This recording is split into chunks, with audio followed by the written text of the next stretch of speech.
Hello ಸ್ನೇಹಿತರೆ, ನಮಸ್ಕಾರ. ರಂಜಿತಾ ಕೋಡಿಬೆಟ್ಟು ಚಾನಲ್ಗೆ ಸ್ವಾಗತ.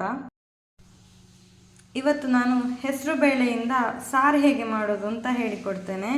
ಇದಕ್ಕೆ ಟೊಮೆಟೊ ಆಗಲಿ ಯಾವುದೇ ತರಕಾರಿ ಆಗಲಿ ಏನೂ ಹಾಕಲಿಕ್ಕಿಲ್ಲ, ಖಾಲಿ ಹೆಸರು ಬೇಳೆಯಿಂದ ಸಾರು.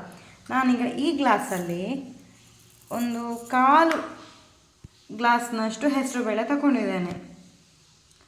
ಸ್ವಲ್ಪ ದಪ್ಪ ಬೇಕು ಅಂತ ಅದು ಸ್ವಲ್ಪ ಹೆಚ್ಚು ತಗೊಳ್ಳಿ, ನಿಮಗೆ ಬಿಟ್ಟದ್ದು, ಎಷ್ಟು ಬೇಕಾದ್ರೂ ತಗೊಳ್ಬೋದು. ತುಂಬ ದಪ್ಪ ಬೇಡ. ಇದರಲ್ಲಿ ಅರ್ಧ ಲೋಟ ಅಥವಾ 1/4 ಲೋಟದಷ್ಟು ಸಾಕು. ನಾನು 1/4 ಲೋಟದಷ್ಟು ತಗೊಂಡಿದ್ದೇನೆ. ಸ್ವಲ್ಪ ನೀರಾಗಿ ಮಾಡ್ತಾ ಇದ್ದೇನೆ, ತುಂಬ ದಪ್ಪ ಮಾಡ್ತಾ ಇಲ್ಲ ನಾನು.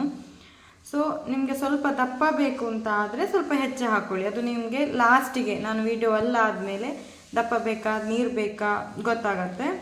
ಅದಕ್ಕೆ ತಕ್ಕಂತೆ ನೀವು ಹೆಸರು ಬೇಳೆಯನ್ನು ತಗೊಳ್ಳಿ.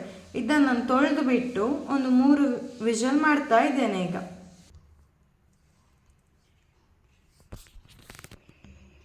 ಒಂದು ಬೇಳೆ ಬೆಂದಿದೆ ನೋಡಿ.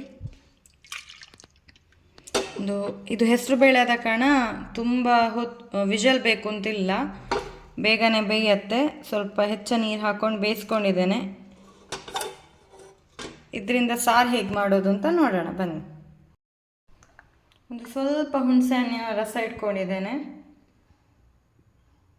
ಹುಣಸೆ ಹಣ್ಣನ್ನು ಚಂದ ಮಾಡಿ ಕಿವುಚಿ ಇದರ ರಸವನ್ನು ಆ ಬೇಳೆಗೆ ಹಾಕೋತಾ ಇದ್ದೇನೆ. ಈಗ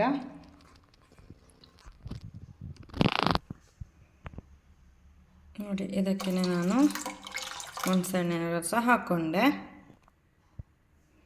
ಒಂದು ಸ್ವಲ್ಪ ಬೆಲ್ಲ,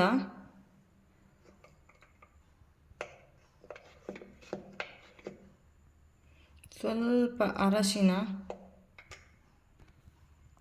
ರುಚಿಗೆ ತಕ್ಕಷ್ಟು ಉಪ್ಪು.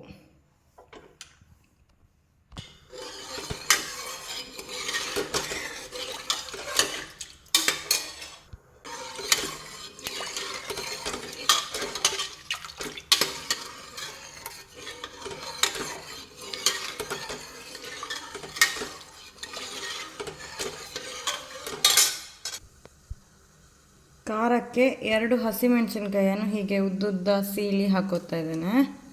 ಬೇಯಿಸುವಾಗ ಕೂಡ ಹಾಕ್ಬೋದು, ಬಟ್ ಅದು ತುಂಬ ಬೆಂದರೆ ತುಂಬ ಖಾರ ಅನಿಸುತ್ತೆ. ಸೊ ಕುದಿಯುವಾಗ ಹಾಕೋತಾ ಇದ್ದೇನೆ.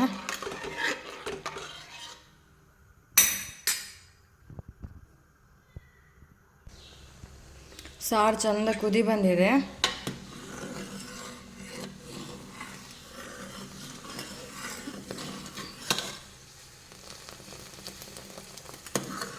ನೋಡಿ, ಇದು ಆರಿದ ಮೇಲೆ ಸ್ವಲ್ಪ ಗಟ್ಟಿ ಆಗತ್ತೆ, ಯಾಕಂದರೆ ಇದು ಹೆಸರು ಬೇಳೆ.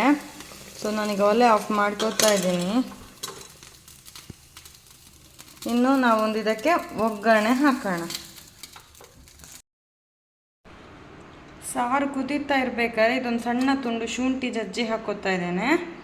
ಒಗ್ಗರಣೆಗೆ ನಾನೊಂದು 2 ಚಮಚದಷ್ಟು ತೆಂಗಿನೆಣ್ಣೆ, ಸ್ವಲ್ಪವೇ ಸ್ವಲ್ಪ ಸಾಸಿವೆ, ಸ್ವಲ್ಪವೇ ಸ್ವಲ್ಪ ಜೀರಿಗೆ, ಹಾಗೆ ಒಂದು ಒಣಮೆಣಸನ್ನು 4 ತುಂಡಾಗಿ ಮಾಡಿಟ್ಕೊಂಡಿದ್ದೇನೆ. ಒಂದು ಸ್ವಲ್ಪ ಕರಿಬೇವಿನ ಎಲೆ, ಇಷ್ಟನ್ನು ಹಾಕಿ ಒಗ್ಗರಣೆ ಮಾಡಿ ಸಾರಿಗೆ ಬೆರೆಸ್ಕೊತಾ ಇದ್ದೇನೆ.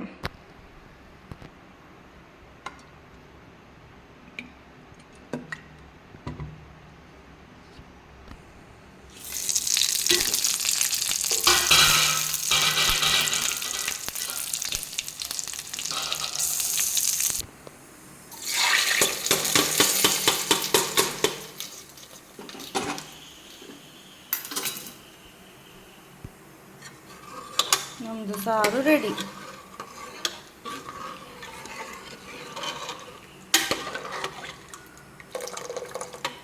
ಇಷ್ಟಾದ ಮೇಲೆ ಒಂದು ಲಿಂಬೆಹಣ್ಣನ್ನು ಕಟ್ ಮಾಡಿ ಸ್ವಲ್ಪ ಹಾಕ್ಕೊಳ್ಳಿ ಪರಿಮಳಕ್ಕೆ. ಆಲ್ರೆಡಿ ನಾವು ಹುಳಿ ಸ್ವಲ್ಪ ಹಾಕ್ಕೊಂಡಿದ್ದೇವೆ, ಪರಿಮಳಕ್ಕೆ ಹಾಗೂ ಮತ್ತು ಲಿಂಬೆ ಹುಳಿದು ಟೇಸ್ಟ್ ಸ್ವಲ್ಪ ಡಿಫ್ರೆಂಟ್ ಆಗಿರುತ್ತೆ. ಸೊ ಇದಕ್ಕೆ ಒಂದು ಸಣ್ಣ ಲಿಂಬೆಹಣ್ಣನ್ನು ಹಾಕ್ಕೊಳ್ಳಿ. ನಾನು ನೋಡಿ ಇಷ್ಟು ಸಣ್ಣ ಲಿಂಬೆಹಣ್ಣನ್ನು ಹಾಕ್ಕೊಳ್ತಾ ಇದ್ದೇನೆ.